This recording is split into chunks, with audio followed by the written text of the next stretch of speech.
Tepi, PC9 extender, 30 seconds. Anong 30 seconds? Walang 30 seconds dito! 30 minutes! 30 minutes. 30 minutes.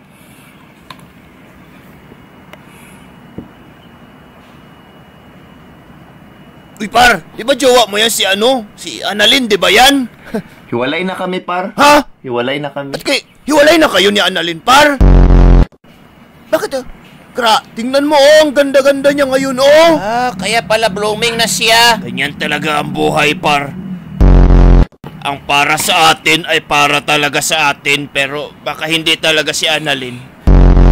Baka sino yan, par? Panay like ng post niya, par. Ay! Ba't lahat lahat ng post niya nila-like ko. Yan yung kasama niya Tingnan kahapon. Nakita ko magkasama yan sila kahapon. Pogi, par, pogi. Ano?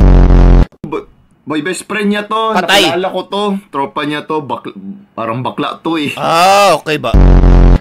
Duda ako dyan. Walang problema. I-refresh mo, nag-change siya ng profile pic. One port, ma'am. Boom! Kasama na patay. Dalawa na sila sa profile pic, par. Yung background parang kwarto ni Annalyn.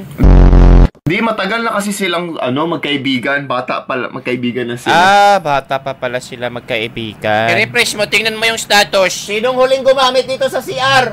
Boom! In relationship with Mark, par. Sino yung Mark, par? Yung boy best friend niya to, Yung par. sabon may bulbol. Boy best friend to si Mark. Akala ko ba bading yung si Mark, par? Bakla to nung pinakilala niya sa akin eh. Ba't ka ba nagtiwala? Babae yan. Ay, naku, mga girls talaga. Lesson learned. Huwag magtiwala sa mga babae. Para timsong mo, par. Nako, Yung sabon sa CR. sakit. May bulbol. Sakit nito. Sabi niya kaibigan niya lang. Wow. Ang sarap palang kaibigan ni Annalyn, par. PC9 out. Anong out? PC9, di ba kaka-extend mo lang 30 minutes? PC9 out. Hindi! Hindi kita i-out! Out. Hindi! Hindi ka out! Out.